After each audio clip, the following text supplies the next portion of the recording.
Is a pillar of the civil rights movement, known for the Selma to Montgomery March, also Bloody Sunday. His I Have a Dream speech during the march on Washington. But did you know Dr. King also focused his work on Los Angeles during the civil rights movement? I have come to Los Angeles at the invitation of a lot of people just don't know how King was tied to Los Angeles. Najuma Smith-Pollard, pastor and program manager at USC, spoke with me outside of USC's Bovard Auditorium, where Dr. Martin Luther King Jr. spoke in 1967.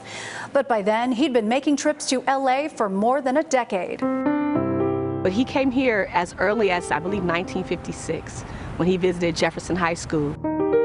And he grand-marshaled a parade through South LA. The next year, the Baptist preacher gave a sermon at Second Baptist Church near USC. I was a member of Second Baptist Church here in Los Angeles, which is a legacy church here in Los Angeles. And at the time, Pastor Kilgore, him and Pastor Kilgore were close friends. In 1960, Dr. King marched in downtown LA, protesting segregation at Woolworths. In June of 1961, he did a press conference at LAX, toured Compton and Watts, and taped a segment for Channel 2. In 1963, at Wrigley Field, the then home of the LA Angels, Dr. King was keynote speaker for the LA Freedom Rally. Nearly 40,000 people packed the stadium with stars like Paul Newman, Sammy Davis Jr., Dorothy Dandridge, and Rita Moreno. On May 31st of 1964, Dr. King spoke at the LA Memorial Coliseum, the same year he won the Nobel Peace Prize. The next year, Dr. King spoke at the LA World Affairs Council at the Hollywood Palladium. I can assure you that my experience here in Los Angeles for these days is a refreshing contrast to Selma, Alabama. During his trip, he spoke at Temple Israel of Hollywood. It was a long time ago, and I remember it clearly. The sanctuary was packed. You were in the presence of greatness, and you knew it, and the room was so quiet.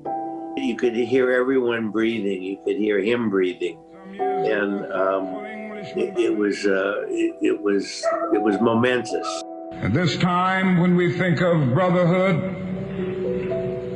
we've been in the mountain of racial injustice long enough. And now it is time for us to move on to that great and noble realm of justice and brotherhood. Dr. King was remarkable. He was eloquent. His words were meaningful, and it was an emotional evening. A planned trip to the Cinerama Dome was canceled after police found dynamite in the theater. After the Watts riots in 1965, Dr. King came to South LA to talk to black residents about their struggles and spoke to President Lyndon Johnson about issues of police brutality and economic despair, issues still relevant today. It's in the heart of a community that has struggled for a number of years with issues related to gang violence and related to poverty. And in 1967, when Dr. King spoke at USC's Bovard Auditorium, there was a bomb scare, but Dr. King still finished his speech. To fight for one's own freedom has a risk attached to it, and everyone's not willing to take the risk of doing that work. He was well received in LA, but his message was still very controversial, and there were those that did not want him to come. But he came, and he made an impact, and it's a legacy that we can't forget.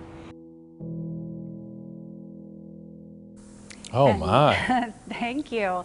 Reverend Smith-Pollard also pointed out during one of the most difficult times in our lives, the pandemic, many of our locals took to the streets, continuing his push for civil rights, and the inequality he was fighting against is still present in many parts of LA today. You know, what a history lesson. I mean, clearly I've known about Dr. King my entire life, but I always focused on, and I think the world focused on all of his work in the South. And of course, he made trips, you know, along the East Coast and went to school in Boston and New York City, but I had no clue that he did so much in Los Angeles. And I think a lot of people would agree. We didn't know. We just didn't know. And then to find out that there were dynamites at the Cinerama, waiting on him, it's fascinating to know that. Yes, there are so many moments that, I mean, just putting it together taught me so much. It was, he had just given this beautiful speech at Temple Israel and then was supposed to go to a movie screening, and there was the bomb scare on the same trip. So it showed that there was a polarity. Now he is celebrated. He has a holiday and everybody loves Dr. King. But during his time, he was so controversial. That's he was how hated. He was taken. He was hated by a lot of people, which is unfortunate there. But yeah. Grateful for that story. Storytelling is back in the morning on CBS 2 News. We love it. I know. Good job, Suzanne. Very good job.